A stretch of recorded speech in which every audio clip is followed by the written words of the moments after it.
I want to make a very special announcement here. I'm excited to say that I have the Crab Feast podcast back under my control. Okay, so it's every artist's goal to get their, property back to them. We got it. All right. So if you don't know about the Crab Feast, but a lot of you do, I want to say this. I'm on the road at meet and greets. People come up, been rocking with you since the feast, man. The feast. The Crab Feast is a podcast that I did with Jay Larson. It's a storytelling podcast, audio only. We did it for about 7.5 years. There's 350 some episodes. Hell, if you listen to 2 a week, it would take you 3.5 years to get through it. But it's a phenomenal library that I'm very proud of. It's what preceded the HoneyDew for me. And it's got all the same favorite guests you love. Segura, Burt Kreischer, Bill Burr, Christina P., you name it. They're all different stories too. So if you love the HoneyDew, you got to check out the Crab Feast. Subscribe to it today. It's still getting a ton of downloads already. There's an active community on Facebook that goes through every episode. And it's been almost gone for 4 years now. So feasters, let them know. HoneyDew fans, if you are you're all caught up on a HoneyDew and you're like, what else can I listen to? I'm telling you, go listen to the Crab Feast. It is a fantastic, fun storytelling podcast. There you'll get like, man, I got this weird ghost story and a near death and a marriage story and a this, where that's what, the HoneyDew for me was the Crab Feast needed to have a baby. And I just focus on highlighting the lowlights here. So go check it out. It's available everywhere you get podcasts. It's audio only, like I said. Subscribe, join the fan pages, have fun with it. I'm going to be promoting it every week here on the HoneyDew now that it's back in control here. So I'm very excited about that. Thank you, feasters. Thank you, HoneyDew fans. Enjoy the feast. The HoneyDew with Ryan Sickler.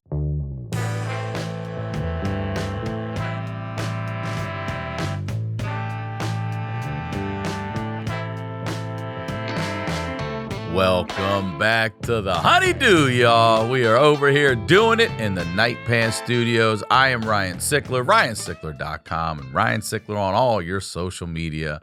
And I want to say thank you, starting every show this way. And then this is the last one of 22, y'all. So thank you very much. Whether you're new here or whether you've been here, I appreciate the support from day one. If you are watching on the YouTubes, hit that subscribe button. That's what we want. That's our New Year's resolution, to get more subscribers on this channel. It's a free way to help the show. Also, check out that Crab Feast, all right? Crab Feast. If you're looking for a new podcast, check out this old one, 7-year library. All your favorite comedians, completely different stories. Go check that out, all right? Now, as I said, this is the last episode of 2022, and you guys know what we do over here. We highlight the lowlights. I'm very excited to have this guest back on the do a do review, ladies and gentlemen. Josh Wolf, what's up, back man? to the HoneyDew. What's going on, man? First of all, I am. Every time I hear you say night pants, it makes me real happy. Thank you, man. It makes me real because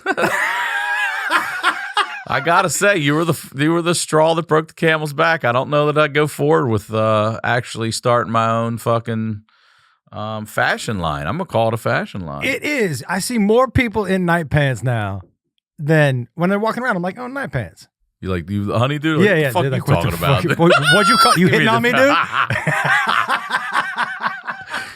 All right. Well, I'm going to explain to everybody what we're going to do here. So we're going to take a break for a change of highlighting our lowlights. And this worked out so well last time. We're going to do this again. This is our little end of the year show where you and I are going to review some of my favorite lowlights from my Patreon show, The HoneyDew with y'all. I will tell you, the last one, and you and I have both done a ton of podcasts, our own, other people's.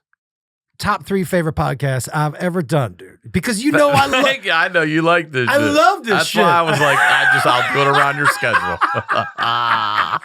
I love that shit. Well, we have some exciting stuff for you and you. But the Patreon, so you know, it's called the Honeydew with Y'all. And I highlight the lowlights with y'all. We've been doing it now for a few years, okay? And I'm keeping the show at $5. I've never raised it once. I'm not going to raise it. Again, this year, it's $5. If you want to sign up for the year, you'll get over a month free. You get the Honeydew a day early. You get it ad-free. You get it at no additional cost. All right. And if you or someone you know has a story that has to be heard, please submit it to honeydewpodcast@gmail.com. Hopefully we'll get to do some episodes together. Now, we chose, and again, these are in no order, like a top 10, right? These are just 10 of our favorite. There's so many. We've done hundreds of these episodes. We only did 11 last time. We gave you a bonus. Here's 10 this time. So we're talking 21, and these are just moments from each of these episodes, and I go an hour. I don't fucking I don't dog these fans. I treat these fans like they're you or Tom Segura. You're getting an hour with me, and we have some fun. So before we get into that, please plug, promote everything, Josh Wolf. Okay, first of all, this weekend, if you're in Tempe and there are still tickets left, I will be at the Tempe Improv. I'm there with my son Jacob. This is the New Year's Eve shows. I only have a host do 10 minutes, and then it's a bananas show. I have guests. It's a bonanza extravaganza, but it's a good time, man. Last year's shows sold out. So if you're in the area, come through. If you're in New Zealand, in Australia, Jacob and I will be there the second half of January. All this stuff is on comedianjoshwolf.com. And my shows in February in Nashville at Zany's are also almost sold out already. So if you want to come get some. The real thing I would love you all to check out, which is free. It's a show that I do with my son Jacob called Family Tussle on my YouTube channel. I will tell you, man, and I've told you this before, I think it's the best thing I've ever done. But not just the production value and everything we put into it, but like, it's like the reason you like Jackass or Impractical Jokers is you like seeing people who love each other fuck around with each other. That's like, do you know what I mean? You love seeing that because there's no lines. You can't hurt each other's feelings. Everything's on the table, yes. Yeah, and there's some of the things that, like, so it's he and I compete in contests, and the loser has to do something terrible. Now, he made me get a tattoo on my back. Oh, you didn't see that? What is that? I saw the ass waxing. I watched every bit. Terrible. I watched every bit of that.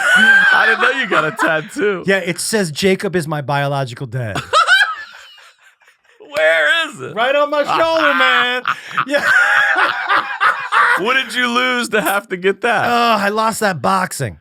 No. Yo, dude, he peppered me. He did. He peppered me. He's long. He's long and lanky. You know what and tall. it is, man? So we're in the ring together, and you know, about our age, you don't realize the difference because you still feel like, oh, I feel good.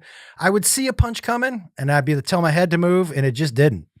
You know what I mean? It didn't in time. That's what I mean. Well, it moved after he hit it. Yeah. You know? So he peppered me pretty good. But you know, I did some things to him, man. So the way we torture each other is different. You can't embarrass me. So, but he would do things. My punishments were physical. I watched his ask me about herpes. Dude. You're missing out on a good community. He said you're missing out on a good community. So it's so much fun, man. And the clips are anywhere from 6 to 8 minutes. We had some crazy guests. Your episode is coming out at the beginning of the year. Okay, good. But we had some great guests from Freddie Prinze Jr. to Seth Green, and Chelsea Lynn came and did one with us. And so it's amazing. If you guys check it out, it's on my YouTube channel. And here's the thing for me. I listened to a bunch of execs and people tell me why it wasn't going to be good. And so guys like you and Segura, you're inspirational in that. I was like, wow, why am I listening? I'm just going to do it myself. So self-funded, self-produced. Fuck yeah. So from beginning to end, it all came out of my little brain. That's one of the other reasons why I'm most proud of this, because I saw it in my head. I was like, fuck you people. This is funny. Well, when you present an idea to most people in this industry, first of all, they do not have the hustle we have. Right. They do not have the heart we have. They do not have the drive we have. Yeah. So the immediate reaction from them is, let me give you 6 reasons why it won't work. Mm-hmm. Okay. I sat in a sushi restaurant the other day by myself listening to these two guys. And this guy was hungry for a graphics job, his video game. They were having a conversation about it. And this dude just like, yeah, you just got to do a proof of concept. And I'm like, I wanted to turn around and be like, don't go work for this clown. You'll be his boss in 2 years. This guy doesn't know what to say to you. He just wants you to do all the work and then bring you something that's turnkey, and then he can attach his fucking name to it and take credit for it. Do you know what? No. You know what we used to need them for is distribution. That's legit. We needed them to have our stuff get the show. We don't they need have them, a job, but we don't need them for that anymore. Right. What we did need you for was to do your job. Yeah. That's all I needed you for, just to do your part of this thing. Yeah. I'm doing everything else. Yeah. You do that part. Now we don't even need you to do that part. So it feels good, man. Good for you guys. Good. Yes. It feels good for good. you. Good for you. But I'm excited, man. I'm doing the same thing with my special. All the power back in my hands. Self-funded, doing it all. I don't care. I did the same I don't thing. even want to bother trying, because even if I get it, I'll worry about it on the next one. It'll be 4 months of pitches, 5 months of contracts and lawyers and legal, and I'm like, this thing would have been out for 6 months. But already. not only that, they're gonna give you notes on your comedy. Fuck yeah, you. No. I can't have people who aren't funny telling me what they think is funny. No, because not only that, man, what they think is funny, you know your audience, right? So they're telling you it's funny. Like, I know what my audience likes. I know who's watching me. yeah, they're my audience. They're my audience. That's why they like me. And I've worked really hard, right? So But yeah, man, I'm psyched. Well, I'll tell you what, I'm proud of you, and you have worked hard, and I've worked hard. Yeah. So why don't we sit back now? Can't wait. And relax a little here, and we'll just go ahead and highlight some of the lowlights from the HoneyDew with y'all on my Patreon. Okay. First guy here, he's back. He's a favorite. His name is Mike Frampton. We call him the Death Janitor. Oh, I remember this dude. This guy. Yeah. He was wearing a Christmas sweater last time we saw him. This is from that episode, dude. This guy's got fucking, we only heard a snippet. We heard two. No. This guy's got stories for days. Okay, days. He's the most popular patron on the Patreon, and he's a death janitor. Mike Frampton cleans up crime scenes, dead bodies, things that the coroners and everyone else don't take away. Right? Oh my God. So this first one here is a little bit about hoarders. This is a little story about hoarders here I wanted you to check out. We'll just kick it off. This is a fun one, just a fun one. There was piles. And my buddy Corey hadn't seen anything like this. And he says to me, what am I looking at? Like, what's in the sink? And I said, that's shit. And he goes, no, it's not.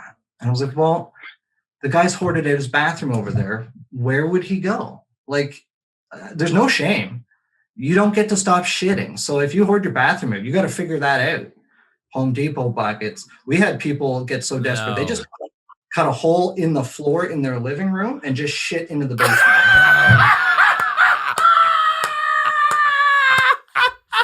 Into the basement? Dude, so what happens What if he's on the second floor? That's the problem. They don't think about it. They hoard themselves into a corner.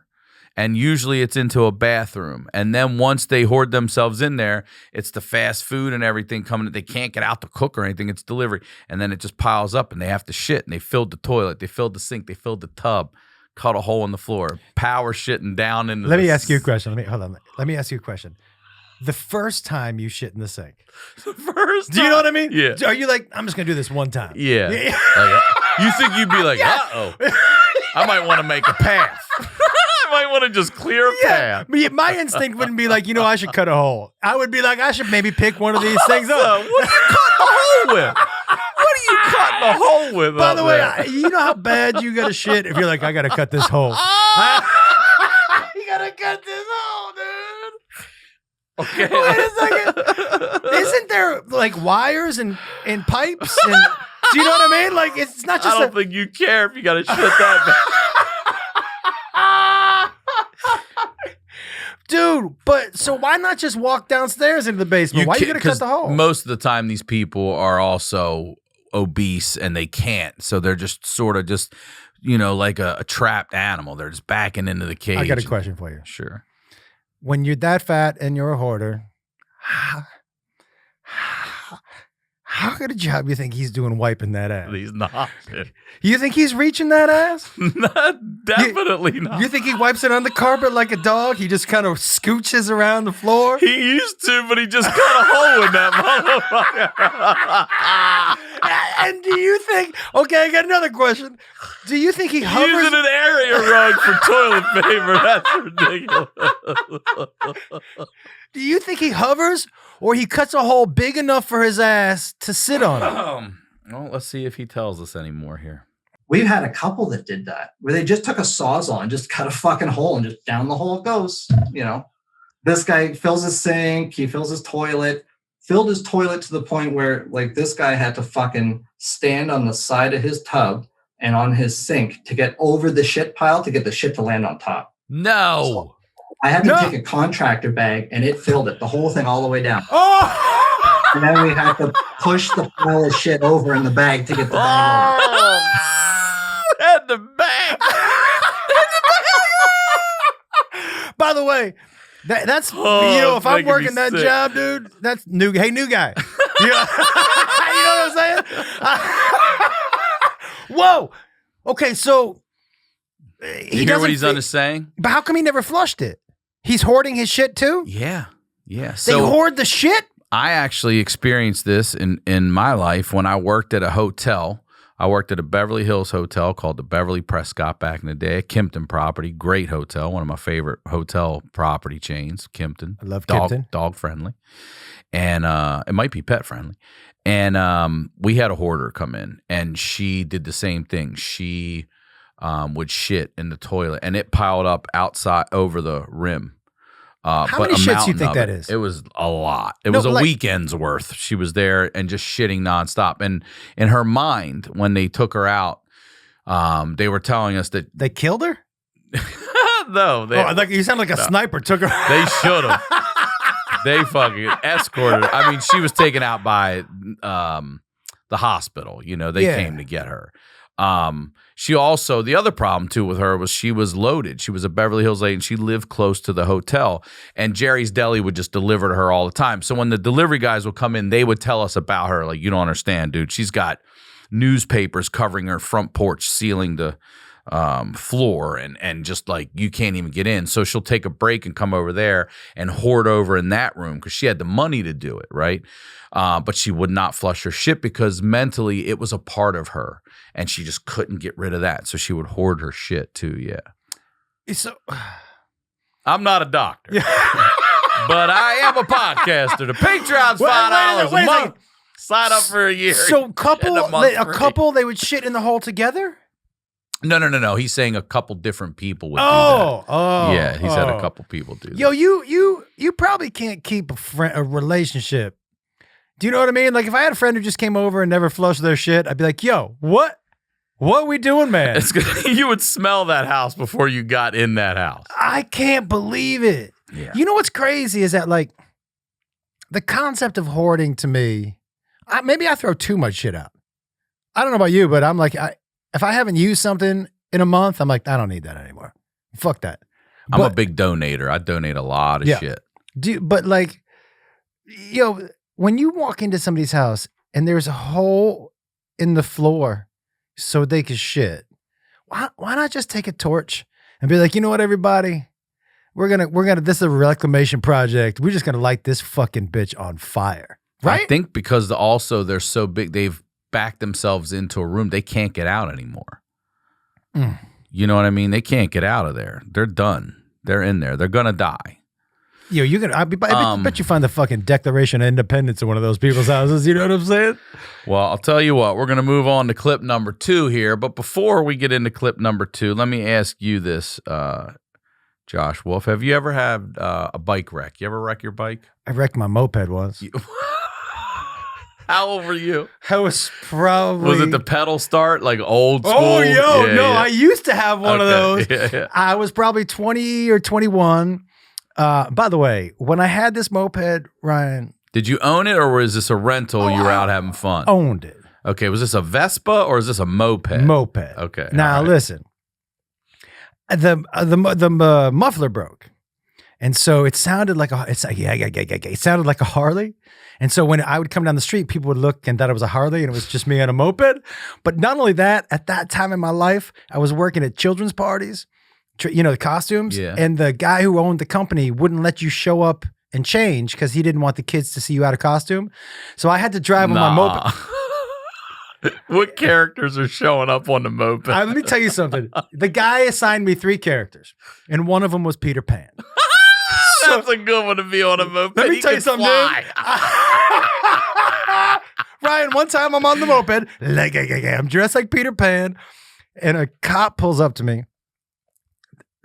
He rolls down the window, and he goes, "Hey, man." I go, "Yeah." He goes, "I was going to give you a ticket for no helmet, but it looks like your life's going bad enough as it is." Looks like you're in the shitter. Fucking drove away, and I was like, "Yeah." But I dumped that moped once. What happened? What were your injuries? Oh, I skinned up that entire left side of my... Some road rash. Yeah, my hand. Yeah. But luckily for the cop, I was wearing a helmet. There you go. Because it happened after that. But I was dressed like a clown when I crashed. When you crashed? It was really embarrassed when the EMT came and he was like, "What the fuck?" It was a moped and a bloody clown. And he was like, "This is like my nightmare." But yeah, it was not great. But nothing too bad. I got real road lucky. rash. Road rash, nothing too bad. Well, this is Andrew Curtis here. Andrew Curtis, he wrecked his bike, and I'm going to let him tell us about his accident. And it's like one of those like single outhouses, and I locked the door, and I was just like in a panic in this, and I was like checking myself, and I was like, I don't see any cuts or anything. So I pulled my swim shorts down to my ankles, and when I looked at my, I don't know how to put it nicely, when I looked at my dick, there was it, like when you overcook a bratwurst.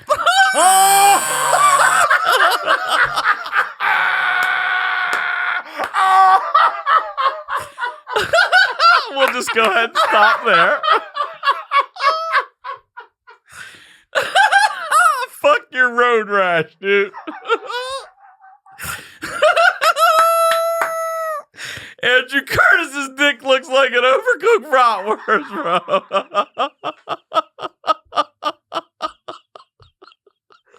Oh my God. Yo, how big is your panic if your dick looks like that? He fucking went down face first and did the road rash on the body, and that's when he was like, "Oh, I think I'm okay. I don't see anything." And then he pulled his pants down. I was like, and his dick is now looks like an overcooked bratwurst. But hopefully it's swollen. Let's see what's actually going on with it here.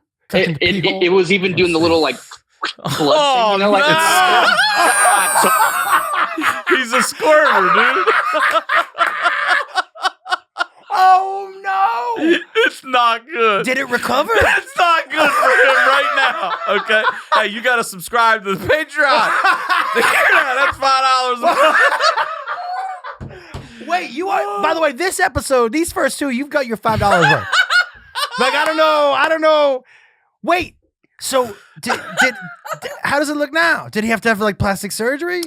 He's gonna tell you a little bit about it. Like I panicked. I didn't know what to do. I felt like a soldier holding his dying buddy on the battlefield, like holding him like, "Oh my God, you're gonna be okay. You're gonna be okay." He's saying to his own dick. He's saying it to his own dick. You're gonna be okay. His dick's like, "Tell my parents I love you." Okay, keep going, Kurt. We went right into this like numbing, or I don't know what they gave me, but it was a shot. And he grabbed it, and he literally just went. No, he didn't give me a countdown. No, he just went boom right like into my like urethra. No. No warning. They took his bratwurst dick that's squirting blood and jammed the fucking needle in his dick. This is the worst bike ride ever here, guys. Yo, dude, this is like the best advertisement for Uber I've ever heard in my life. Wait. I'd wear a cup every time I hopped on that bike. Yo, a needle in the dick? Right in the urethra, bro. Right down your dick hole with no warning. They saw what was happening. And they were like, we gotta numb it and get surgery on this. By the way, motherfucker. to be fair, if they had given him warning, he'd have been like, "Fuck you." Yeah, he would have been fighting. You can't be like, "Hey, I'm going to stick this needle in your dick hole." You'd be like, "Nah, what are the other options? I need to hear option 2 and 3. The good news is there's good news? there's more to the story, but it's they were able to repair it. Like the $6 million dick? Maybe 6 million. Well, let's listen. I don't want to spoil here. You said from your abdomen is where the stitches started? Yeah, pretty much. Listen Like they how went long. all the way from like the top all the way to like where it like hits my body. It pretty much went all the way up through there to like over around the tip and just like barely around the other half. So kind of like candy cane shape. They stitched all the way up. Candy cane stitched his dick up, dude. Oh, no! Hey, just Christmas. It was just Christmas. Wait, let me ask. Is it the same shape as it used to be? Same size? Well, I'm going to tell you this much. Those answers Or on the Patreon? sign up to the Patreon, $5 a month. Okay, okay. Can I, if someone was going to get in there, right? Do you have options? Can you be like, listen, can you bulk it up a little bit? I would be too. Yeah, I'd be right? like, As long as we're in there. can we make the mushroom head a little fat? Yeah. Just make it real weird, like those new big hats. Yeah, you know that dude on Fat Albert that has that hat? That's what I want it to I look want like. my head. I don't mind if the shaft is thin, but I want a fat head.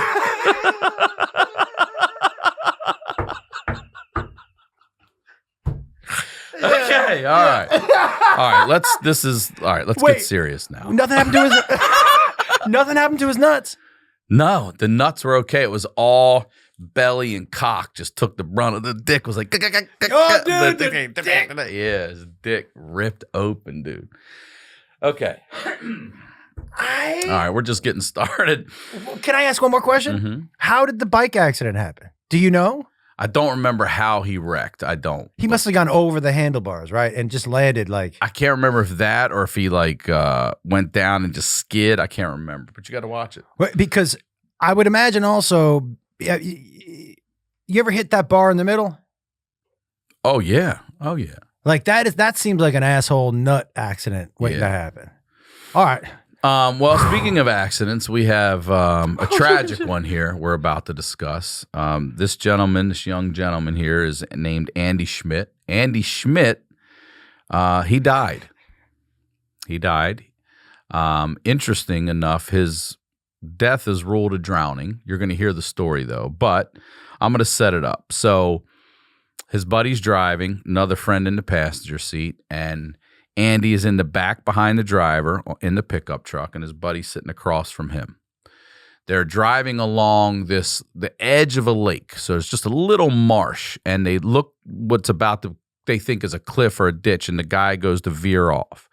And as they do, his dog's in the back with Andy, and the dog goes to jump, and instinctually, Andy goes to grab the dog and save him. So when he goes to get the dog, the truck tips. And as it tips, it rolls over on Andy and it pins him under it face down. And that other dude's dick entered his mouth. And that's when the dog started humping him out. Could you imagine the dog was ass raped? He is face down under the truck. But the thing is, because they're on the edge of that water, he's actually in face down in water and he's drowning. Oh no. But he doesn't know it. He thinks he just needs to lift his head up, but he doesn't realize that he's pushing it down. So he's jamming his own face worse because he's all flipped around and doesn't know. He thinks he's trying to lift his head up. And as he's there, his buddies are grabbing him. They've got his legs and they're trying to pull him out from underneath this truck. They realize he's drowning and dying. There's nothing they can fucking do, and he is kicking his fucking legs like a motherfucker. Okay, that's what's happening right now. This is not as funny as Sausage Dick. It's definitely not. So there's a moment where basically you're dead. You're gonna die. It is what it is. And that's where I stopped and I prayed and I said, God, either you take me now and I'm A-okay with it. I've had a good life. Or if I get through this, I'm not going to be in a hospital for the rest of my life. I said, if you want me to keep going, I ain't doing it in a hospital. And that's it.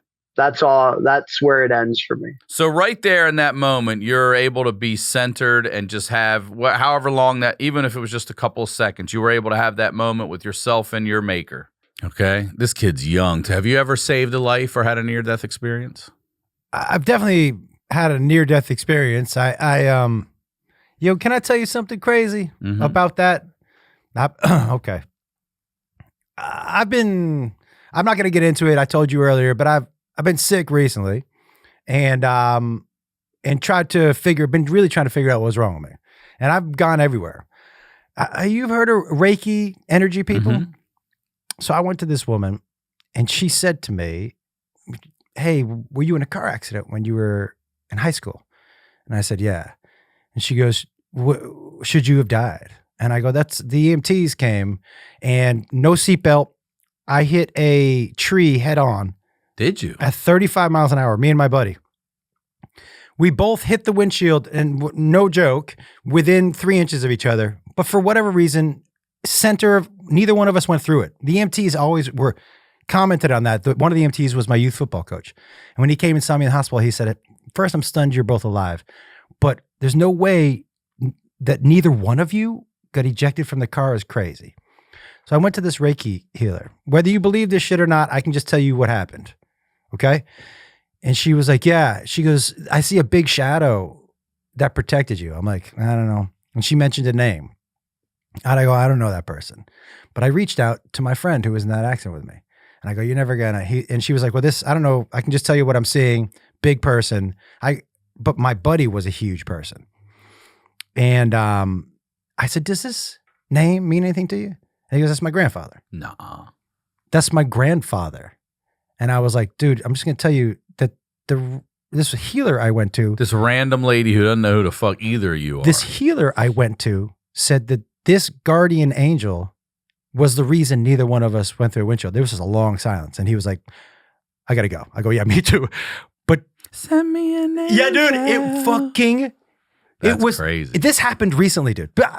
So many bananas things have happened to me recently that have made me rethink life. But that one and this woman, that's crazy. It blew me the fuck away, dude. Blew me away. But yeah, so that one experience where I always thought something worse should have happened, to hear that, whatever, 30, 40 years later, was fucking crazy. That's crazy. Yeah. And then also that you're still alive and you were able to live long enough for that to circle back to you. Bananas. All right. Yeah. So this young gentleman is dead under the truck right now. Let's listen to the rest of his story. As this happens, after the truck flips, they see it. Jake and Matt stay with me, and Owen, the younger brother, just went running down the road screaming as loud as he could. 100 feet up the road from where we flipped, nurse and a firefighter camping. Way, dude. Camping? But let me ask you something. And some people would call it coincidence. Is that where you fall? You call that coincidence? You know what I called it immediately? Huh. Suspicious.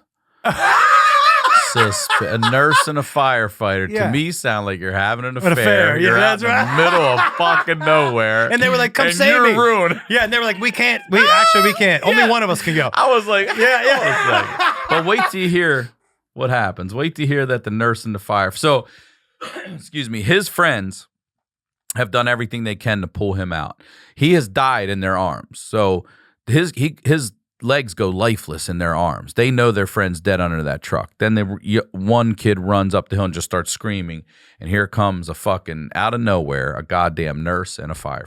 By the way, this is all happening while he's dead. These two immediately come down. This firefighter, I swear this dude could have been on like 3 shots of roids. This dude, fucking massive. So this dude and my 2 buddies flip the truck. No. The Rock just showed up. For Christ's sake. Did this dude turn green before he flipped the truck? Somebody make him angry, goddamn. Somebody make this motherfucker. Yo. The Rock shows up. Yeah, right? And now they are able to flip this truck off with his big steroided ass doing it. But the woman he's with, the girlfriend or whoever she is to him, is a nurse. But trucks this guy. Like fucking Rogan walked out of the bush. Dude. And these guys, and this isn't like.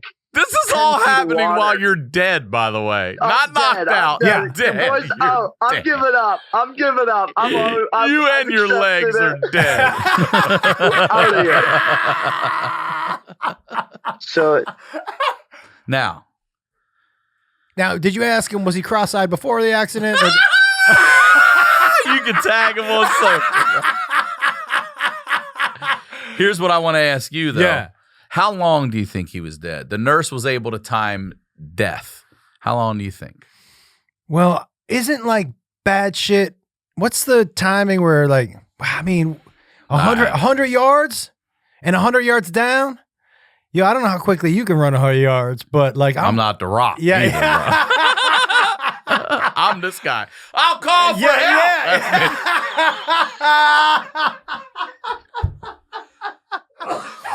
All right. Listen. He's dead for 2 minutes. Not bad. He's actually dead for 3.5 fucking minutes. Yo, there's dead. He's not. There's supposed to be permanent shit. 3.5 minutes, and you got to listen to the episode to hear the rest of it. Listen, really died. That's not only, by the way, that's the minimum. The second, I think we've had 3 or 4 people that have died on this show. Have you ever had a near death? Yeah, I've had several near death experiences, but nothing like that. I wasn't pinned. I almost got hit by a truck and wiped out, like mangled. So I got lucky, but nothing like this. Nothing where I was even unconscious for that. I mean, it's a while, bro, to be dead. 3.5 minutes. Dead. Yeah, dude, 3.5 no minutes. pulse, nothing. He's flatlined there, and he's a firefighter and she's a nurse, so they know. And he's helping do CPR. While he's doing push-ups. $5 a month. It ain't going nowhere. Yeah, he was doing push-ups while he was doing the CPR. One-handed. Now, yo, that is. Yeah, 100% that changes how I live my life from here on out. Don't you think? I asked him, "Do you still keep in touch with these people?" He said, "Yep." He does. He thanks them. I'm like, "They're alive because of them." He's like, "Yeah." Are they still fucking? That's a good question, bro. I don't know. I think he outed them. All right, so this next one is another fan favorite. You might recognize her from last time also. Her name is Randy Kioski. She is she went from I love her. gangbanging to dominatrix. And I want to be very clear. Gangbanging, you could clearly think it meant sexually, but this was actually in a gang, gangbanging. Then shifted into being a dominatrix. I love how casually she talks about this stuff. She's super cash about it. She's relocated to Nashville for any of you out there. Come to my show on dominatrix. Yeah. She's great. She's going to tell us some wild shit. Just curious, what's the freakiest thing you've done sexually that you're comfortable talking about? Like, what would you say was something where you pushed your limits? Okay. Fucking like an old lady. Yeah. Right? I clutched the pearls. Pull that sweater together. Well, here's the thing, man. I don't know how. Don't say who with, and you don't have to if you don't want to. Yeah. But get something where it doesn't matter what age you were. Just something where you were like, I got a little experimental or whatever there. Yeah. Okay. When I would one would say when, because I don't want to. Yeah. But there was a girl I was with who was always talking about threesomes. Mm-hmm. And I was like, yeah, I'm down for female, male. That is 100%. Because here's my thing. I had done a male, female with a buddy of mine. You did? And I kept laughing at his fuck face. I couldn't take it seriously because we were facing each other and he was doing the whatever. I was like, and I said in the middle, I go, is that your face? Is that what you're going to do the whole time? I can't look at you, man. Do you know what I mean? Because I think he had watched too much Peter North or something. You know what I mean? Because he was, and I was like, come on, man. Like, we're here together. So let's have a little fun or I am out ski on this. Well, she was a little freakier than I was. And I was like, I'm not into this. And she was like, come on, let's try it one time. And she was like, have you ever had a dude touch your dick? I'm like, nah, I don't want to do that. That's not something I'm interested in. She was like, just let him get close to it. I was like, what does that mean? Listen, If I'm fucking you back here and he's right there on the other end, he's close. Yeah. I was like, he's more than close. I was like, he's close enough, right? And let him get close to she it. was like, how about if you let him, if you're fucking me, you let him like also lick around my puss and my asshole, right? And I was like, that sounds like he's gonna be licking my asshole. And she was like, no. I just let him get close to it. It kind of turns me on. And so I was like, I go, okay, well, he can get close to it. He got a little too close to it. And I had to back out. I was like, listen, I told you this is not my. And she was like, I thought once we were in it, you'd be fine. I go, no, I told you, like, that is not my deal, man. Do you know what I mean? But what I wanted Is that your butt? It's my mouth. Yeah. Sorry, it's my mouth. That was in my mouth. because what I wanted to tell myself is I'm not homophobic and this is fine. You know what I mean? And I don't think that makes me homophobic. It's just not something that I was. You don't like it. It's something You I don't wasn't like into. it. Yeah, I wasn't You don't into like it. It'd been homophobic if you beat him up or called him names or And that something. You're wasn't just it. like, listen, guys, I'm going to get out of here. Yeah, actually, that is what I did. Yeah. I said, hey, everybody. That's enough of that. It was almost like, you walk away from the blackjack table. Yeah. Good luck, gentlemen. You know what, guys? Good luck to everybody. I'm out. Yeah. But that was maybe the freakiest because I really was like, I was in a stage of my life where I wanted to not define anything. I'd be like, yeah, I'll fucking. But I have made a definition. That I walked out of there with a hard, that's not something I'm into. All right. Everyone has their boundaries. Yeah. Let's listen to one of Randy's clients' boundaries.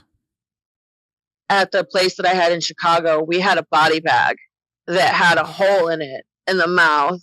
We would have, get-togethers and things like that. And we had a really high, we call them white whales, which are really high paying clients. They came and he wanted all the girls that I could find. He said, I don't care if they're professionals or if they're civilians. I want as many girls as you can find. We'll pay them, anywhere from $100 to $7,000, depending. He's like, just don't go over, like, don't make it crazy, but try to talk them to be as, small amount as possible. I ended up getting around, like, I think it was like 12 girls. And he laid in this body bag, which you suck Body bag. all the air out of it, hold so on. it's tightly around you. Oh no! No. That's me right now. No.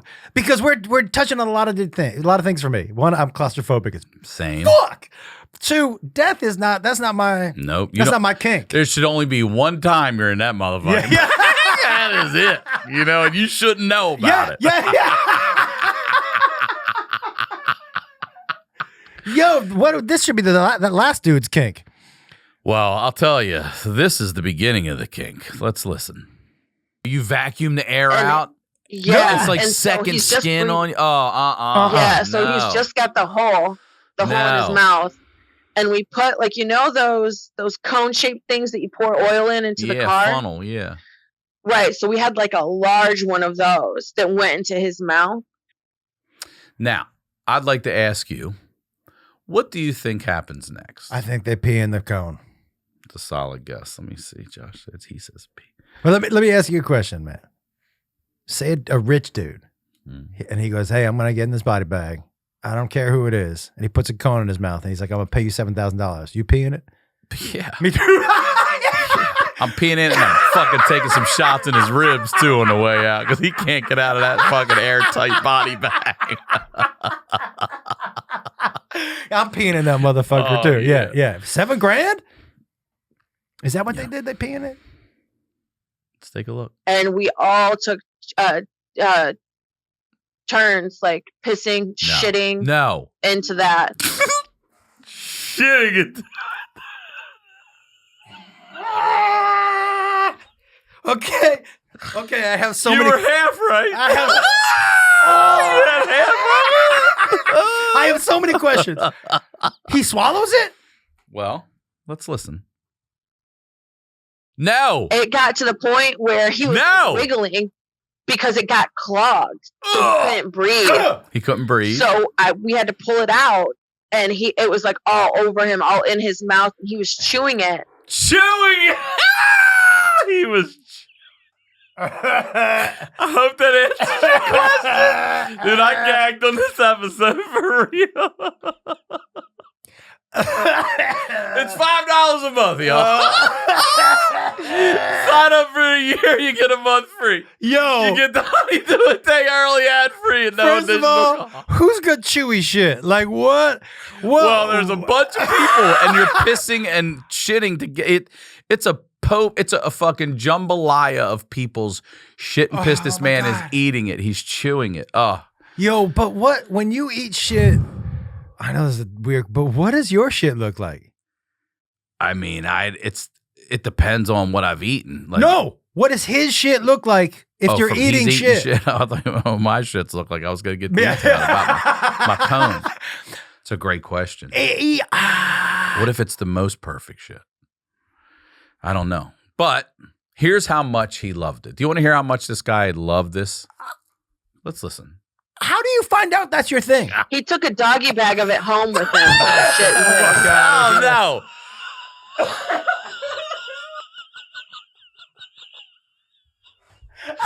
He took a doggy bag home. Hey, can I get some? Oh, God. Can I get some to go? Like in a Tupperware? You can keep Tupperware. Don't wash it and bring it back. We're good. What do you carry shit home with? By the way, do those people eat their own shit? I don't know. I really don't know. I don't Yo, think Ryan, it's about theirs. It's about other people's and not even seeing. Like, how do you find out? yeah, that's a great question. How do you find, like, okay, you end up on shit, but what's the starting point? You know what I'm saying? You don't jump to shit. You don't go from me and you to, you know what, shit in my mouth. This is the other thing, too. Money doesn't discriminate. This guy's actually officially crazy, but loaded with money. A white whale, they call him, or a whale or whatever. Yeah. She says, guys. Well, you can't be poor and afford to have people shit in your mouth. That's a rich person. Yeah, that's rich man. That's RPP, man. Rich people's game right there. The struggles we face with our mental health can loom large over our lives. Maybe yours, maybe someone you love. You've tried everything, or have you? Mindbloom is the solution for the next chapter in mental health and well-being. Mindbloom is the leader in at-home ketamine therapy, offering a combination of science-backed medicine with clinician and guide support for people looking to improve their mental health and well-being. Mindbloom connects patients to licensed psychiatric clinicians to help them achieve better outcomes with lower cost, greater convenience, and an artfully crafted experience. To begin, you take Mindbloom's online assessment. Mindbloom will send you a kit in the mail complete with medicine, treatment materials, and tips for getting the most out of your experience. After only 2 sessions, 87% of Mindbloom clients reported improvements in depression and 85% reported improvements in anxiety. It is time to enter the next chapter in mental health and well-being. Let Mindbloom guide you. Look, I did this. I didn't just do 2, I did 6, and I know it helped with my anxiety. I did it for anxiety. It absolutely helped with my anxiety. So right now, Mindbloom is offering my listeners $100 off your first 6-session program when you sign up at mindbloom.com/honeydew and you use the promo code honeydew at checkout. Go to mindbloom.com/honeydew, promo code honeydew for $100 off your first 6-session program today. That is mindbloom.com/honeydew, promo code honeydew. 'Tis the season to indulge, but if you don't want to get so high you go to the moon, let Dadgrass help you chill out and enjoy the ride. Now available for everyone in the family, dad, mom, dogs, you and your loved ones can chill out without getting them stoned to the bone. Dadgrass is legal, organic, smokable hemp that relaxes your body and mellows your mind. Their 100% organic pre-rolled joints, my favorite, and flower are very low in THC and high in CBD, so you can enjoy the effects of CBD while keeping a clear head. They offer a variety of products so you can toke or dose just the way you like, from their CBD tincture drops to the newly launched CBD gummies in flavors like classic blackberry, ginger, good time hibiscus lime, and nighttime midnight berry. You can chill out without getting stoned. And Dadgrass didn't forget your furry friends. They also just released CBD dog bones. All Dadgrass products are federally legal for ages 18 and over, and it ships right to your door anywhere in the U.S. Whether you're looking for a new buzz or a chill way to enjoy an old favorite, Dadgrass will leave you in a euphoric mood. Right now, Dadgrass is offering my listeners 20% off your first order when you go to dadgrass.com/honeydew. Go to dadgrass.com/honeydew for 20% off your first order. That's dadgrass.com/honeydew. If your New Year's goals are to manage your budget better and save money, you need Rocket Money. Rocket Money, formerly known as Truebill, is a personal finance app that finds and cancels your unwanted subscriptions, monitors your spending, and helps you lower your bills all in one place. Over 80% of people have subscriptions they forget about, like that streaming service you bought just to watch one show on, or that free trial that you never even used. Rocket Money will quickly and easily identify your subscriptions for you so you can stop paying for the ones you don't want. Rocket Money makes canceling subscriptions as easy as a click of a button. You simply find the subscription you don't want, you press cancel, Rocket Money will cancel it for you. Over 3 million people have used Rocket Money, saving the average person up to $720 a year. All right, I use it for all of my subscriptions. I don't want just to make sure for that exact thing. Oh, I sign up for that thing and it's after a month and I get billed. Boom. Use it for everything here at the studio too. So if you got a little small business or something like that and you have all these subscriptions, man, use it for that. Stop throwing your money away. Cancel unwanted subscriptions and manage your expenses the easy way by going to rocketmoney.com/honeydew. That's rocketmoney.com/honeydew, rocketmoney.com/honeydew. Now, let's get back to the do. This is a story I want to hear you tell. We're going to talk about this kid, Christian Pugh. Christian Pugh has a story that happened to him in Austin. But before we were recording, you and I were outside talking, and you said you actually had a story very recently happen to you in Austin. And I said, you know what? Save it. Let's hear your story, and then we'll hear Christian's story. Okay, now listen. I know this is going to sound weird coming off of the Reiki lady, but I'm in a hotel room in Austin. Now, I land that day, and when I tell you I feel rage like I've never felt before, you can still kind of see the knuckles. I was driving to my hotel room, just punching the roof of my rental car. Did you get some news? Or Nope. No. I just felt this crazy fucking rage. Like I've never felt before. You know, the car, I'm glad I got insurance on the car. I kicked the fuck. That car was dented all the way around. When I returned it, they were like, what happened to this car? And I was like, sorry about that. Deer. Yeah. About 12 of them, right? I get into the hotel room. And all I'm going to tell you, dude, is this is going to sound whatever. And it makes me question anything that I thought was real before, because I'm not this dude, man. I'm a very grounded guy. That's why the Reiki thing fucked me up too. That's not where my head lives. I'm a science and all that shit. I need proof, right? Rage. And I'm in my hotel room fucking just sitting on my bed. And I don't know why I said this, because I just had a feeling that like it felt like something was just eating inside me. And I just said out loud, because my Beth is into this shit. I go, hey, if I pick something up, I don't want you. If I pick something, because she's about energy and all, I go, if I pick something up, I don't want you, man. And all I can tell you is that it felt like something just was holding on. So I said it out loud. If there's something here or whatever, because I'm still not believing it, but the more I start saying it, the more it feels like there's something holding on. When I tell you it felt like I was in a fight for an hour in my hotel room with something, dude, I was saying things like and I had also ordered a pizza, right when I first got in, which was crazy.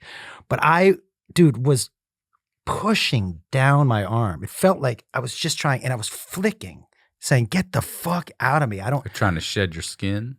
No, it felt like something was in me. Mm-hmm. Like, and I was saying things like, I don't need you anymore. I don't fucking need you anymore. And I was pushing and I was flicking. I was like, get the fuck out of me, dude. And I don't know if this was psychosomatic because of what was happening. There was a mirror next to me. When I looked at that mirror, dude, you know those horror movies when it looks like their face changes? I'm just telling you what I saw. Whether it happened or not, what I saw. A morph. And I'm saying things like, get the fuck. You know how crazy it got, dude? I started screaming, I rebuke you. Like I was in The Exorcism or some shit, dude. Yeah. I was screaming, I rebuke you. And I started to hear, but this was funny. I heard a pounding. I'm like, I rebuke you. I rebuke you. And then I just heard, I'll leave the pizza at the door. I was like, all right. But there were times, dude, where I would feel exhausted. And I would lay back and I would almost feel it as I was sinking more. I finally felt like I had whatever it was I had gotten out of me, but I just still didn't feel alone. And I fell asleep. I woke up 2 hours later, dude, shot up with that same rage inside of me. And I just started screaming again, get the fuck out of me. Dude, when I went like this to try to get my head around what was happening, there were guttural sounds coming out of my mouth. I don't make, dude. I don't do voices. I don't know if you've ever heard me do voices on Chaos. I don't do voices. I don't know how to make guttural noises. I don't know how to make what sounds like a growl. There were noises coming out of me that I just can't fucking explain. And after the second time, when I finally felt lighter, it felt like the whole room was lighter, like it was finally gone. Now, there have been two explanations for me. One, we meet so many people that, like, people who believe in this. Some bullshit jumped on you. We meet so many people that everybody's energy and somebody's energy just took a ride with you, which I don't. Look, I do believe in energy. I don't disagree with that at all. Yeah. Now, there was another dude who was in the service who was like, military dudes go through, sometimes when you push something down, when you repress a feeling for so long, it can come out in a physical form. And I believe that to be true also. But I know what fucking happened to me. And I'm still in between on what I feel like. But dude, physically, my hands looked bigger. My face changed, that noise. And I still don't know exactly where to put it. It's fucked me up a little bit, dude. Because now, I told you, 2 days later, I called my wife. I'm like, hey, just making sure. I called you, right? She's like, yeah, what's going on? I'm like, I'm just making sure I'm not crazy. Like, I want to make sure that what's happening in my life is actually happening. But like, because that's not shit that I tend to believe in. But I know what happened. I know who I am. I know I wasn't high on mushrooms. Like, none of that shit. Whatever it was, man, was a life-changing, eye-opening experience for me. Like, I now am open to so many ideas of things. Like, maybe. Yeah. Fucking maybe. That's right. I don't even know. Why now. not? Yeah. Fucking maybe. But I rebuke you, dude, was like, that's the only thing I knew to scream. I've seen The Exorcist. You know what I mean? Like, but it was crazy. Do you, anything like you believe, you a ghost dude? Do you believe in that shit? I've had experiences for sure where, I believe in spirits and souls and all that bullshit. Yeah. I mean, I don't believe in Casper and, kind of harps and angels, like the winged. But I believe in whatever that term is, whatever that entity is. I have a version of that I believe for me, for sure. Yeah, dude, it was like. Yeah, that'll make you question everything. Come on, man. Wait to hear this story, Joshua. No. This young gentleman's name is Christian Pugh. All right. Christian went to Austin originally for something that he'll tell you about, and went out after with his friends partying. And let's take a listen. So I had a traumatic brain injury. I had, I think, 3 or 4 cracked ribs, punctured lungs, and then a broken wrist. And then, did I already say dislocated leg? No, you didn't. Okay. Well, then dislocated leg. That's that brain injury right Is that a... Did he not put his dildo away? What is that? A giant green Incredible Hulk dildo? What is that over there? Wait. This guy's got bigger problems than affects. Trust me. A dislocated leg, that means... these are his injuries. Yeah, out of the socket, out of everything. Now, the problem is... besides all those things? Yeah. Go ahead and let it play. So wait, you walk away, and then, boom, you're found. No, so I was found 65 hours after. Oh, my God. So I was in town to see Tom. I'm confused. He walks away from where? He's with his friends? He's about to tell you what he's in Austin for. He's just going to tell us right now. Okay. But after that event, he's out drinking with a group of friends. And he gets so wasted, he doesn't know if he's drugged, he doesn't know anything, but he wanders away from his group, just wanders aimlessly away. There's a bank that catches the last seconds of him walking away. And then he goes missing for 3 days. There's a full-on search party out looking for this fucking poor kid. He's found under the Congress Street Bridge, okay? But here's the thing. He doesn't know that. He's in a coma. So he's found 3 days later by this police search party, but he doesn't wake up for another month in the hospital. But listen to why he's in Austin. So I was in town to see Tom Segura, of all people. Wait, hold on right now. Yeah. The whole reason you were in Austin was to see Segura, and you go missing for 3 days. A month later, Did Segura give him tickets to his next show? Definitely telling him this. And it was crazy because, like I said earlier, they couldn't report me missing for 48 hours. So they couldn't even put a notice out or anything. Like my parents know for a fact, like something's wrong. Right. They were like, because my parents were supposed to go see Segura with me. I swear to God, like. So at that point, I'm like, I'm fucking calling Tom. Yeah. And I just give it a shot. I FaceTime Tom. Tom, Christian went to see you in Austin. And after the show, his parents were also supposed to go with him to see you in Austin, Texas. And after the show, he got drunk and wandered off from his group, was found 3 days later under the Congress Street Bridge. He still doesn't know that, and he woke up a month later, dude. He went to see you in concert and was missing for 3 days, found under the Congress Street Bridge, still blacked out. And 1 month later, this motherfucker woke up, and he's about to tell me his story right now, Tom. Yo, the Congress Street Bridge, is that the one with the bats? That's the one with the bats. I asked him, "Gio, covered in bat shit?" He's like, "No, some homeless dude pointed him out to the police. Like, he's over there." Yo! Did they tell? Does anybody know how he got there? Now you got to watch the episode. Oh, you got to tell. You got to me. watch the episode. So first of all, at this point, though, the police don't know if he's thrown off the bridge. They don't know if he'd been robbed and mugged and tossed. They don't know if he was so fucked up and blacked out he walked right and fell off. They don't know. He doesn't know. It's a month later before they can get any kind of answers out of him because he's in a coma. I mean, all because he wanted to go see Tom Segura. And yes, Segura did say, "Tell him I'll give him free tickets next time he comes." Yeah, but his parents have to pay. But like, yeah, they do. Dude, but wait, real. So he fell off the bridge pre-concert or post? Post. He got to see Tom.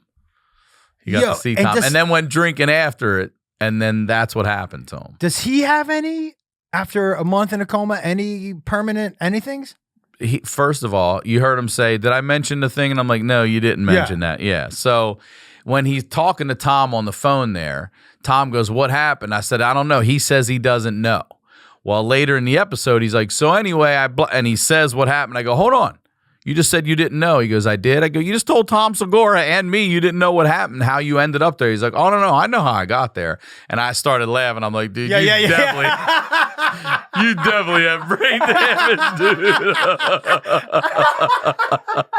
By the way, the only good thing about brain damage is probably if in your relationship, you know what I'm saying? You can be like, I don't remember doing that. Remember that. I forgot. Yeah, did I say that to you? Yeah, I have no idea. All right, this next one here is a little fun one. This gentleman's name's Jordan Collette. Jordan is a deputy coroner and a funeral director. And this dude has definitely seen some shit. And this particular one that we're about to watch here is one of my favorites from his story. I'm still blown away by that. Yo, both of those, the dead dude and the coma guy. Yo, the body bag shitting and pissing.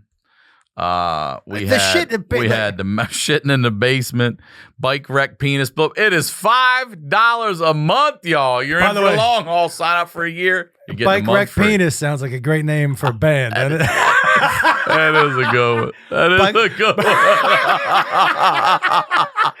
I'm gonna go see Bike Wreck Penis at Coachella.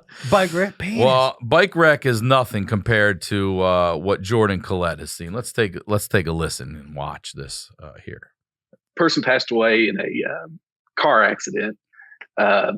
He was on the interstate, and the story we were told was that he was, I guess, if I remember correctly, changing a tire. Oh, I knew you were going to say it. close I knew out. you were going to say that. Yep, got too far out and was hit by a car hauler, one of those 18-wheeler car haulers. Oh my God. All right. So basically, from the waist down, it was bad. It wasn't good. And so we come out and everything, and we're talking to one of the police officers, and he says he's telling us what happened. Broke down, changed the tire, and gets out in the road, gets hit by the car hauler. And we said, how do you know that? How do you know all this? There's nobody else here. And he said, he told us. And we do what? He told you. He goes, oh yeah, he was alive when I got here. No! We said, well, how long did you talk to him? And he kind of looked up and he went, not very long. That poor son of a bitch. It cut him in half. Like a cockroach, and he stayed alive? And he was alive long enough to get that story out, and then he Let me ask you a question. dropped. If you look down, Cut him in half, bro. you look down and you see no bottom half. What's... I'm screaming. I ain't fucking telling you what happened. I just got out to change the tire. I mean, that's all. That's all shock and adrenaline doing that and putting you on autopilot there. Yo, but have you seen those dudes? I mean, have you seen those dudes like with no legs play hockey and shit? No. They're just the arms. No. Yeah. But they're badass. But their arms are like fucking jacked. Yeah. This dude is just a. This dude was just done, man. He got sawed in half. And then while he was completely cut in half, he was able to tell the police very quickly what happened to him, and then he died. Because obviously it took a minute for the police to get there. Mm-hmm. He still had his watch. Do you think he was like, Fuck are you, come on, everybody. They get here. If you got here a minute earlier. Yo, and where was the bottom half? Like, was it still on the truck? It was there. It just wasn't there. It wasn't there. It was near him. He was like, his legs and he was were like, "What's?" He near was like, him. "What's your name?" And he reached into his pocket and got his wallet. Like, my ID's over there in the back pocket. Flip my legs over. It's in the back pocket. Right. Flip the legs over. Okay, we're gonna move on here. This is another fun one here. Flip the legs over. This kid here, his name's Robbie Ross. Robbie Ross is a good kid here. Robbie Ross, his mom was a bit of a wild lady, and she had a penchant for dating bad dudes, and she liked this one Hell's Angel in particular. So she's dating a legit Hell's Angel member named Derek. It's her boyfriend, and Derek likes to occasionally smoke meth and fuck guys. Oh, okay. So yeah, he gets kicked out of the Hell's Angels. For which part? Not the meth. Well, that's what I wanted to know. This is the Hell's fucking Angels. Yeah. We know the Altamont stories, the murder, Yeah. the fucking fights. What do you think you'd have to do to get kicked out of the Hell's Angels? Probably fuck another dude. No, let's take a listen. What did Derek have to do to get kicked out of the Hell's Angels? He did a bunch of meth, and because this this was a pattern. Like, he'd get real high on meth, and he'd come back sobered up and cry to my mom about I slept with a dude. I got blown by this guy. I don't know. I don't know what I'm doing. He's crying about it. Can I tell you? I had a friend of mine. You didn't cry when that guy licked your dick when you No. were fucking. But just to be fair, it was my asshole. Okay. Okay. But I had a friend of mine who was like a transgender dude blew him, and I was like, oh, and I was like, do you think you're? And I was just asking, no big deal. I go, do you have like bisexual tendencies? Is that something you're into? And he goes, oh no, I'm not gay. He sucked my dick, and I was like, I think. Do you know what I'm saying? Like, yeah, there's a line that still stands out in the movie Pecker with Eddie Furlong. It's a John Waters film. So it's shot in Baltimore, and I'm a big fan. And there's a male stripper, and a guy blows him, and they're telling him he's gay, and he's in his Baltimore accent. He's like, I ain't gay. He blew me. I didn't blow him. Yeah, that's his whole philosophy. He's like, I didn't do anything gay. yeah, there's two parts to that equation, sure. though. Yeah. Okay. Yeah, there's you, and then there's the gay part. right. By the way, whatever you want to do, you know? So again, it's got to be, you would think, gratuitous to be kicked out of the Hells Angels. Seems like it. The final straw, and obviously the HAs didn't know about that, but what they did HAs, unfortunately Hells find out about was that he had a guy with Down syndrome blow him. What? That's their line? That's the line you don't cross, man. That's it for the Hells Angels, man. You want to ride with us? You can't have any Down syndrome dudes suck your fucking dick, man. You lose your patches for that kind of shit. Dude, you know what I imagine? You know what I imagine?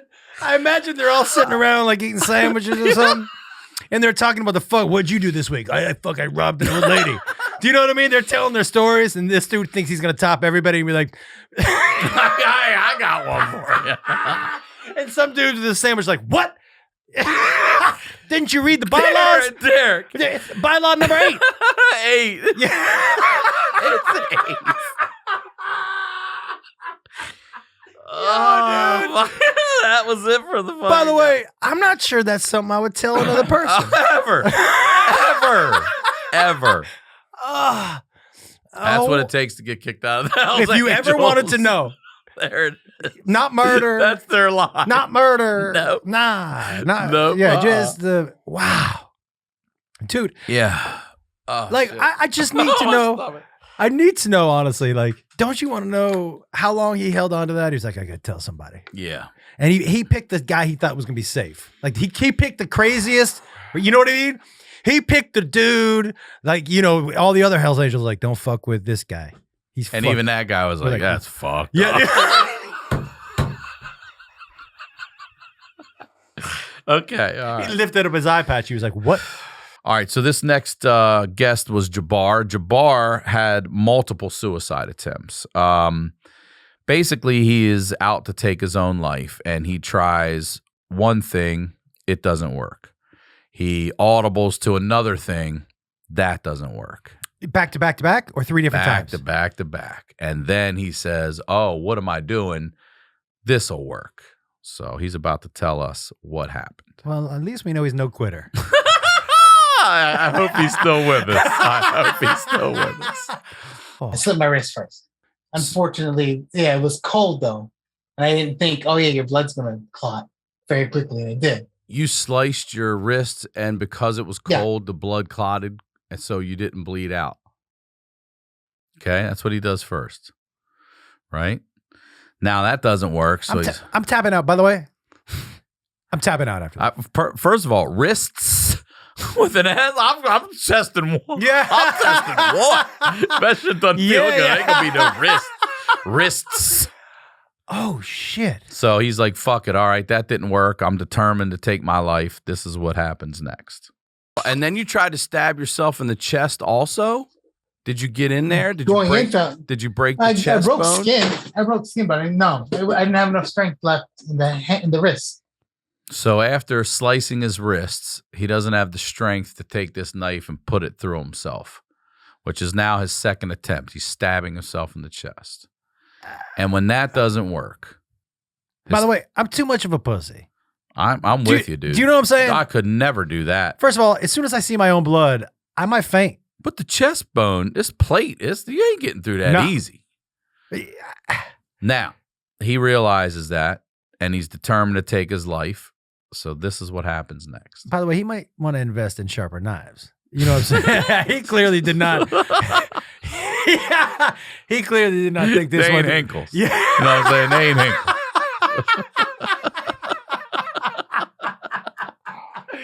So now are you just going to lay there and bleed out? Or not I was really? Thinking that. I was. Because I was thinking, oh, this is going too slow. What's going on? What's happening? I was like, oh, there's train tracks there. Oh, hey, dummy, you can just lay on the train tracks.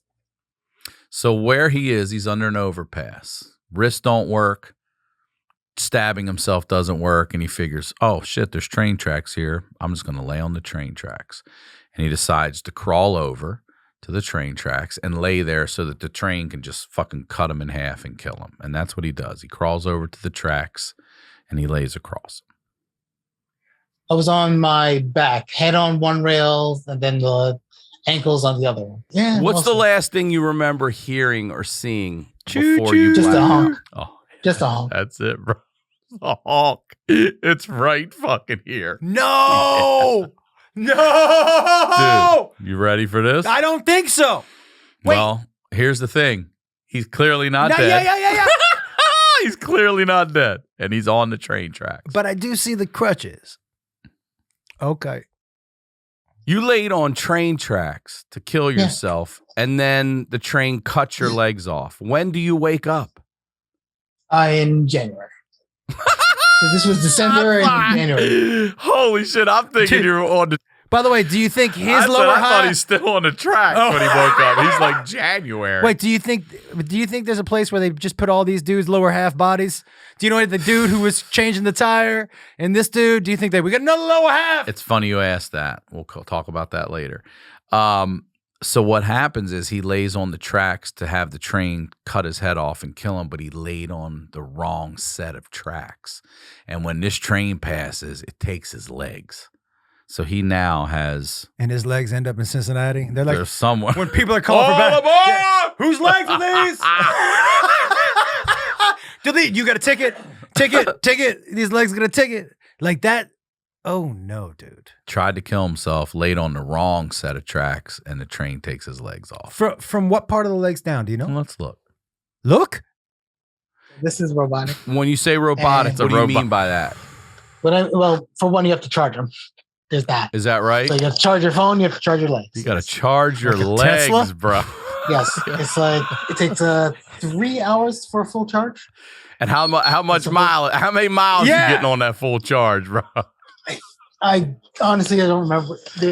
I should have listened, but I did not. Can he run I extra think it's fast? 5 hours. No, All right. it's not one of So I those. think Oh, it's is that- no, I think It's it's a not the full day. blades. You get one day, dude. He lost his legs because he laid on the wrong fucking tracks to kill himself. Yo, I will tell you something. $5. Can I tell you something? It ain't going up. He's not good at that. Like he, whatever. Well, like, that's also we talk about. Like he's not good. Whatever. now, how do you feel? Now, Yeah. do you feel like a complete failure, even more suicidal because the 3 times? You know what I mean? Like, oof. These are real people out there struggling. Their stories are unlike but anything how you're does hearing. he not die? I don't get it either, right? He wakes up a month later. This is the second person who we've had Month on later. who woke up a month later. We've had people who've died, woke up in a coma months later.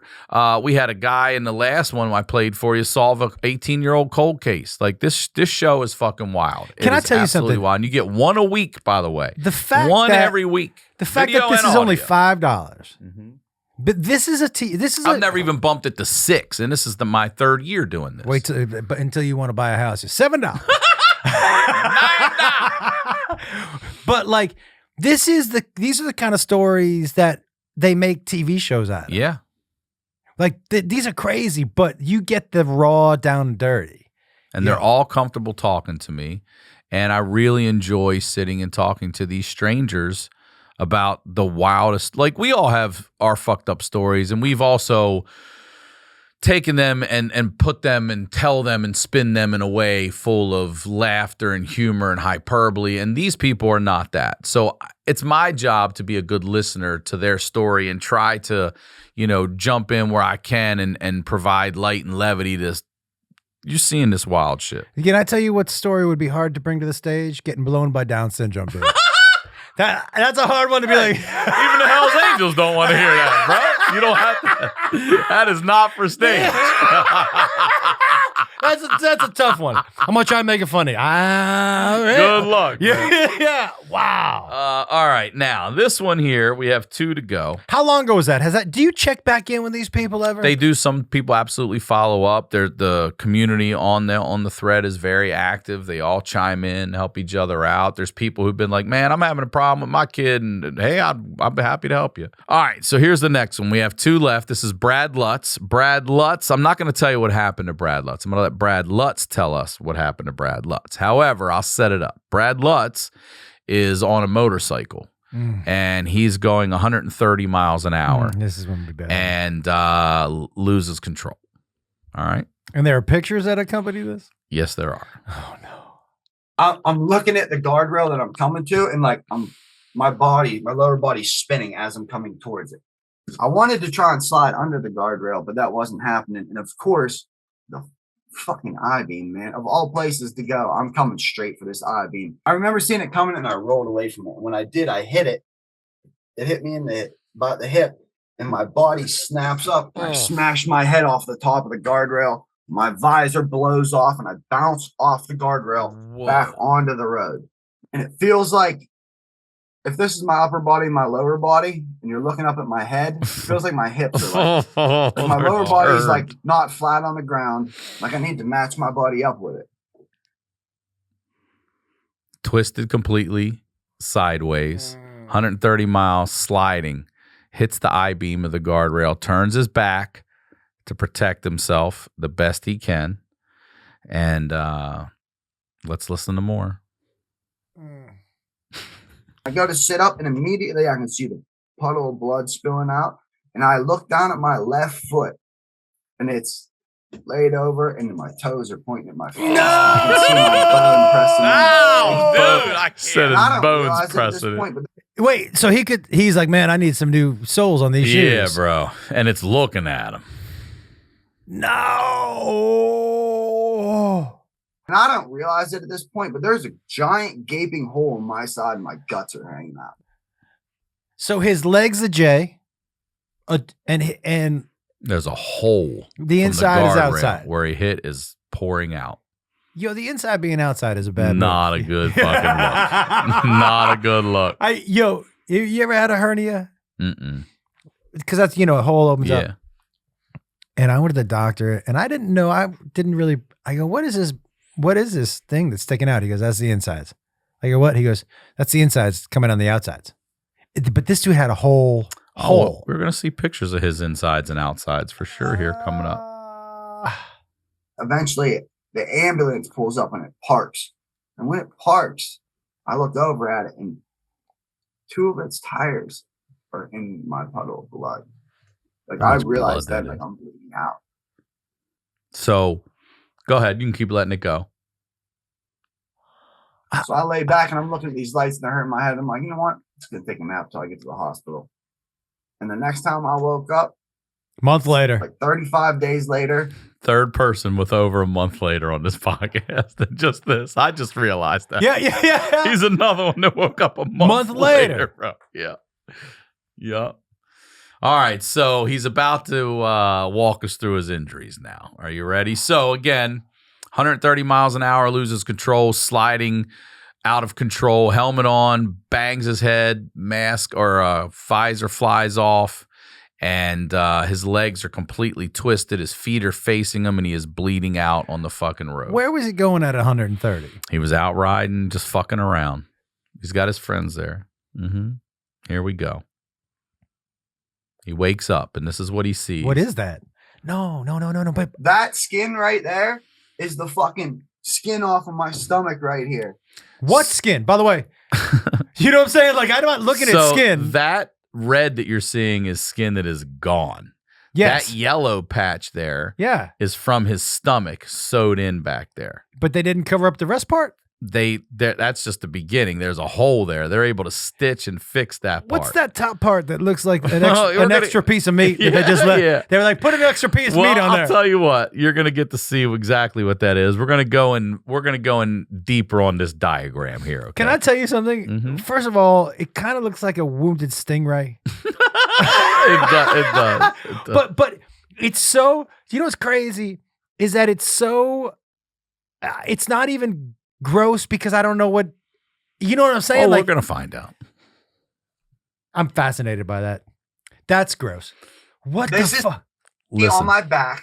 That's the hole where that vertical I-beam hit me that cut halfway through me.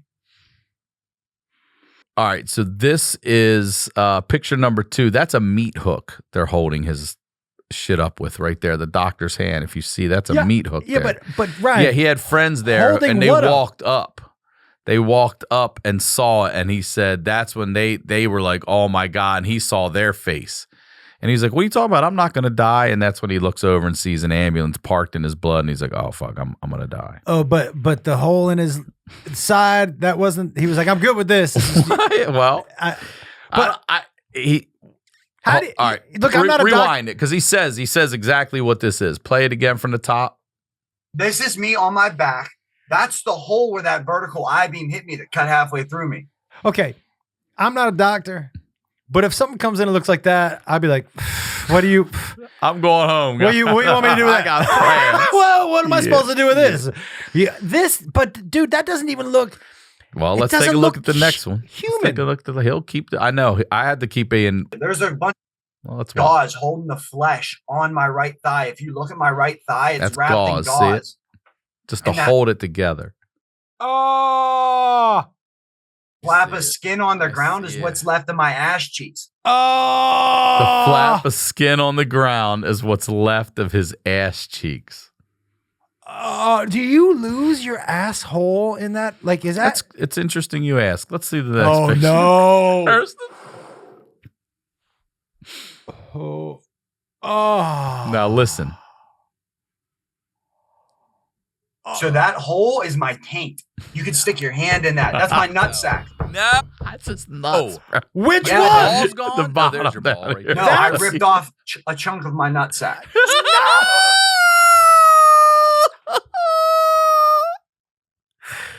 $5 a month, y'all. Oh my God. I don't think I ever wanted in my life to hear you could put your fist in my taint. You know what I'm saying? I ripped off a chunk of my chunk. Sounds so aggressive. That's a ripped taint that you could put your fist in, bro. By the way, not for nothing, but there's a lot of separation between that dick and those balls. Mm-hmm. I think mine are a little close. Well, you didn't just have a fucking a road fuck your nutsack at 130 miles an hour, a guardrail. Yo, so does he have problems shitting? Oh, we're gonna get to all of it here. He's got all kinds of problems. Yeah. Let's take we have a couple more pictures to look at. Let's take a look at number 4. Yo.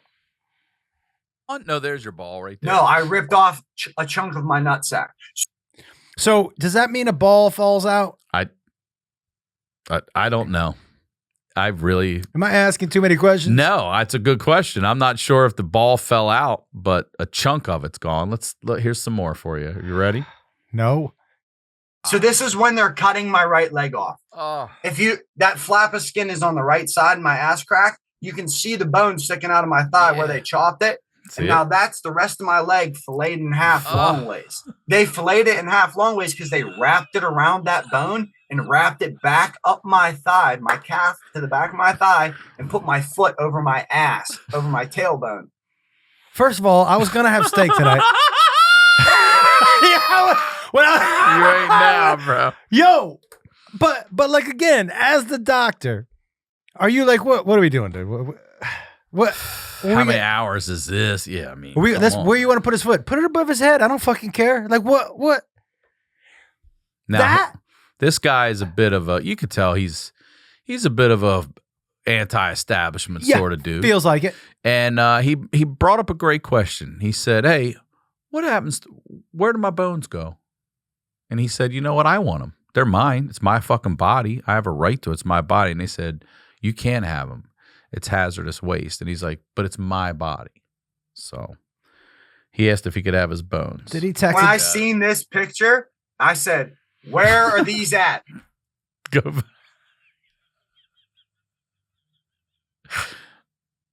Okay. That's a crime scene, dude. Are those his feet? That's his feet and toes, bro. Yo, that's his whole leg with his foot and toes. He's going to tell you. Yo, but I'm not going to lie to you. That little foot and toe skin thing, that makes me laugh a little bit. It looks comical, doesn't it?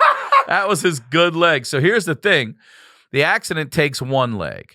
And he's got so many problems. He's like, just take the other one off. Just get rid of it. I'd be more mobile because it's so fucked up. It's just dead weight for him. Yeah. So he makes the conscious decision to take the other leg. So now it's both legs. It's double amputee. I mean, what other show gives you double fucking amputees for real? Back to back double amputees. It's $5 a month, y'all. This dude seems like the kind of guy who might taxidermy his legs. He wanted them. That's what he's saying. Listen. Where are these at? They're like, what do you mean? I'm like, where are they at? I fucking want them. They're like, no, you can't have them. It's human waste. I'm like, they're my fucking bones. Do you think that's the first time somebody's asked a doctor? No. There's no way he's the first person ever in the history to say, I want my leg. Can I tell you something? Whoa, no! That's his asshole? Damn it. That's his asshole? Yeah, let's take a look at what he looks like now. That's it. That's his asshole. That's his right leg off his hip right there. So I'm saying, you see this, it's not pretty. What they were able to do is what they were able to do with that situation. That up a little bit? That is cleaned up. But like, okay. Look at it. Okay. So I'm not sure where the asshole. We're looking at the back, not the front, right? That's his back, yeah. So see the elbow? That's the giveaway. Yeah. Well, who knows? That's what you gotta look for. Something you recognize. Yeah, by the way, is this what it looks like, or he has to take a shit and how he you can see now? He has a colostomy bag and everything. He said he doesn't shit or what. He can't. There's no asshole there anymore. Look at it. Does his dick work? I don't know if it works. You can subscribe and find out. Wait, yo, that legit, like... What's that, Kirsten? Oh, that's right. And he does have an OnlyFans. He said people are very into amputee shit. Fuck yeah, this dude's making bank. He has an OnlyFans. Yeah. Do you happen to know what it is? Brad Lutz. Yeah. I don't know what his OnlyFans is, but it's Brad Lutz, y'all. Scale of 1 to 10, how curious are you? Just take a peek at that OnlyFans. Well, I would like to see it. I think he said people ask him to put rub shit on it and, just weird shit. And he said he's got his limits. So he's like, I ain't doing that. By the way, this dude who sent you this picture, I'm dying to know what his fucking limit is. Right? What is your line? I mean, is it the Hell's Angel line? Like this. Everyone's got their line. That's what's left of his legs, dude. Look at that. That's a guardrail ripped him in half. All right, well, let's move on to now. Are you ready? You want to move on to the next one? I mean, it's a lot. It's our last one. That was crazy. We're going to close out on Mike Frampton again, our deaf janitor. He's one of our favorites. This is another one of his episodes here.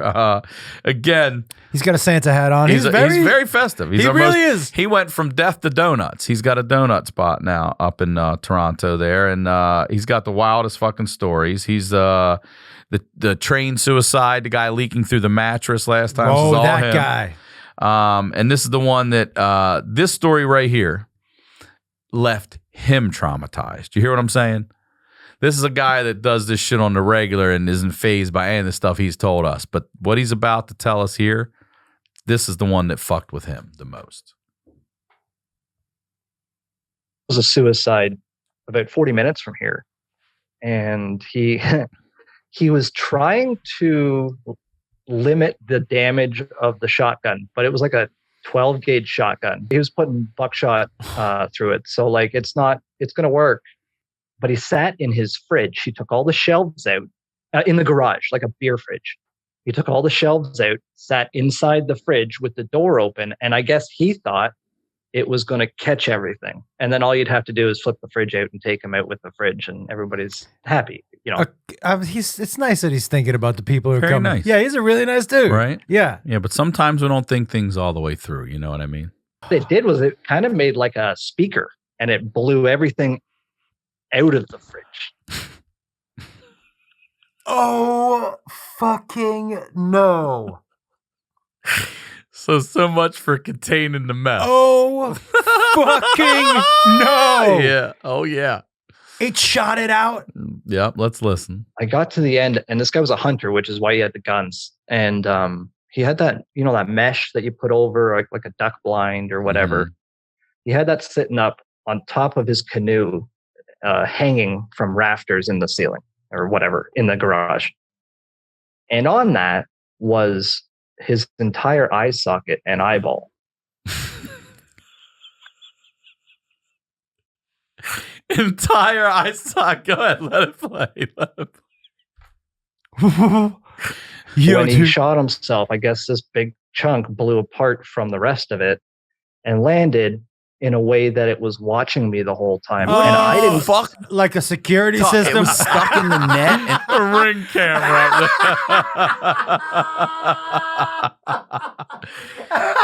but it's not just the eye. It's this whole chunk of face right here that's just staring at him the entire time he's cleaning this body. Yeah, that's gonna be the first part. The I gotta eye's get. body. I gotta get that first. I gotta get that. I gotta get the eye down first. I think, right? Yo, He's gonna tell you. Let it play.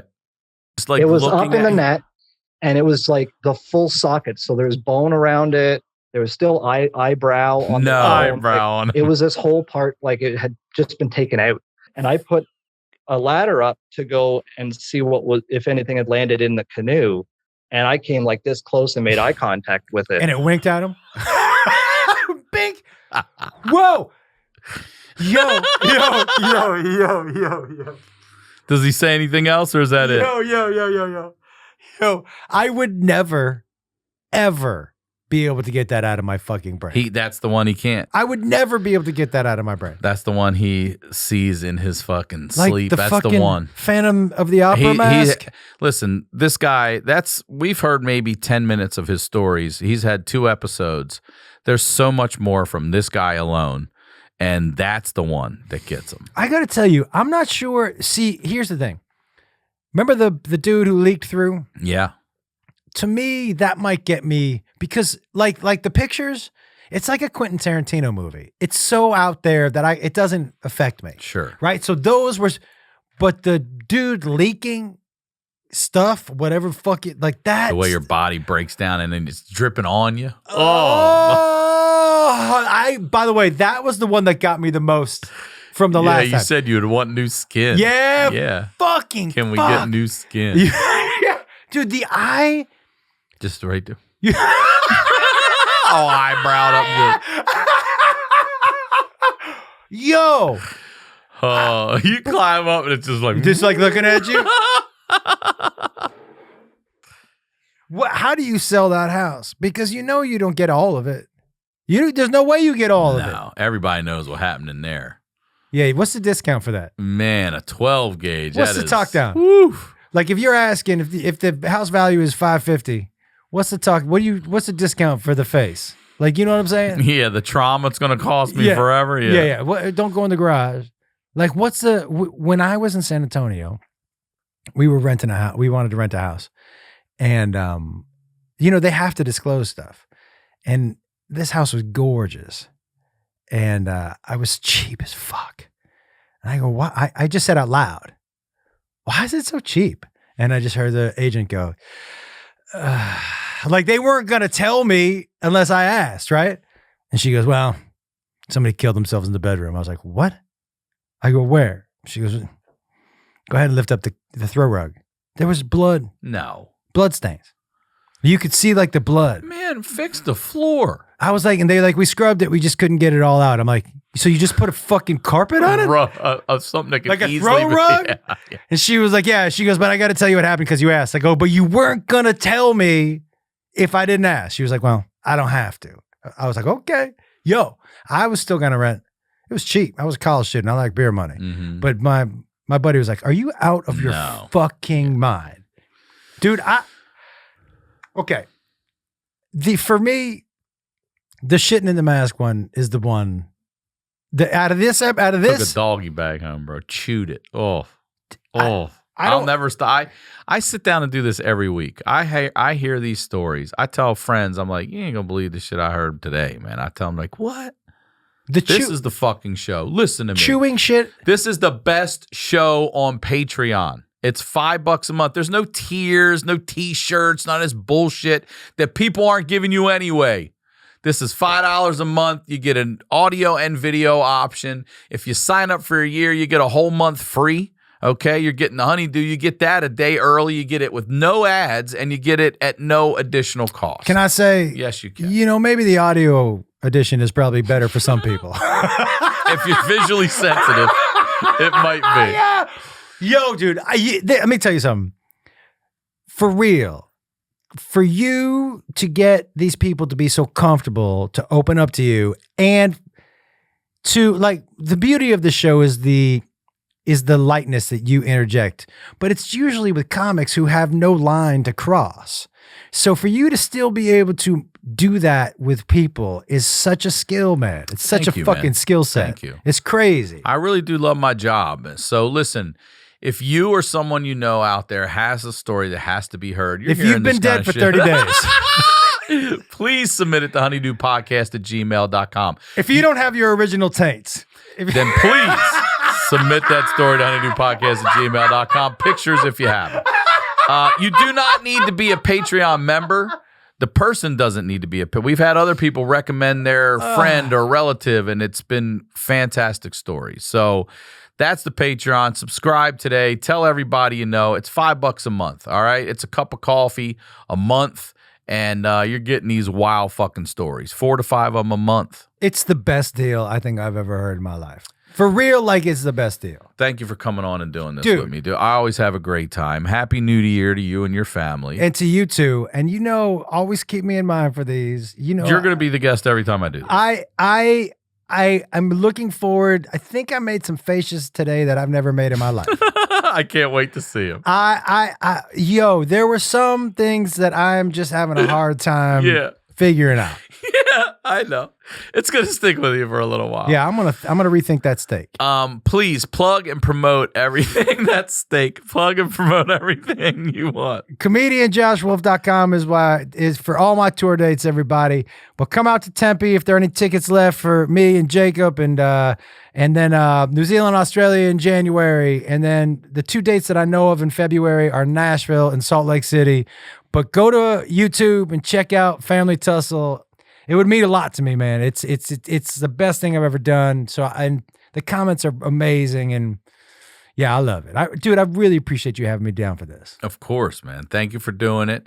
As always, Ryan Sickler on all your social media, ryansickler.com. Have a very safe and happy New Year. Talk to y'all next week.